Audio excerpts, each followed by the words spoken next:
Kaugnay ng pagpapaliban ng maximum SRP sa karneng baboy at rollout ng NFA rice dito sa Metro Manila, kausapin natin si Department of Agriculture Assistant Secretary Arnel de Mesa. Magandang umaga at welcome po sa Balitang Hali. Hey, Rafi, magandang umaga. Magandang umaga po sa lahat ng taga-subaybay. Opo, ngayong hindi muna magpapatupad ng maximum SRP sa karneng baboy sa susunod na 2 linggo, magkano po dapat yung karneng baboy na mabibili sa palengke? Hindi naman nagtakda ng presyo, pero dun sa pag-uusap, sa consultation sa karamihan ng mga stakeholders ng ag industry, napag-agreehan doon dalawang bagay. Una ay dapat talaga ibaba ang presyo ng karne ng baboy at pangalawa ay padamihin at pataasin yung production ng baboy sa ating bansa. Sapat naman po yung supply. Ano po kayong dahilan ng taas presyo sa karneng baboy? Isa rin sa napag-usapan, Rafi, ay babalikan yung parang cost structure magmula sa producers, dito sa mga biyahero, trader, ganun na rin sa mga retailers. Bagamat nagbigay kami ng mga initial estimate ng halimbawa sa production, nasa 180 to 100, and then yung farm gate nila nasa 250, titignan ko hanggang saan kaya na maging reasonable ang presyo ng farm gate.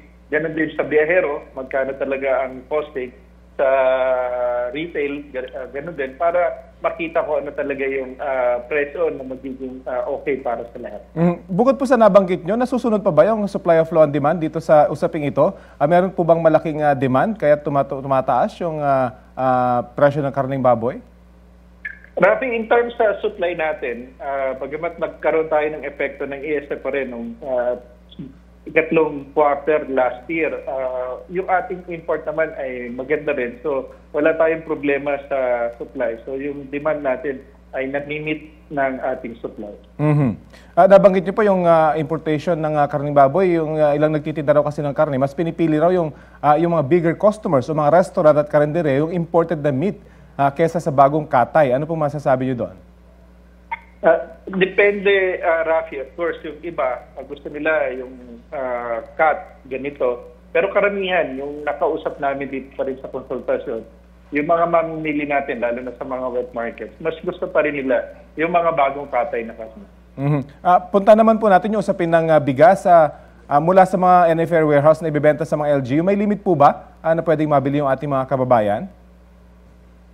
Kanina, walang ganong usapin na magbibigay ng limit. But of course, depende yun sa mga LGUs. Kagaya kanina ni Mayor Zamora, ang chair din dito sa Metro Manila Council. Sabi niya sa San Juan, ililista na nila lahat ng gustong bumili para maiwasan yung pila. Pero walang itinakda na limitation para doon sa mga gustong bumili. Pero hindi naman po kayo maabuso. Hindi naman po kayo ito maabuso ng mga pwedeng manamantala at bumili at magbebenta sa mas mahal na presyo? Magtutulong-tulong ang DA, ang LGU at saka NFA sa monitoring. Kagaya na ginagawa natin ngayon sa Rice for All, wala naman tayong nakikita na talagang mga nananamantala dito sa pagbili ng ating mga bigas. Okay, patuloy po tayong mag-monitor dyan. Maraming salamat po sa oras na binahagi niyo sa Balitang Hali. Maraming salamat din, Rafi. Mabuhay ka. Good morning. Salamat po si Department of Agriculture Assistant Secretary Arnel de Mesa.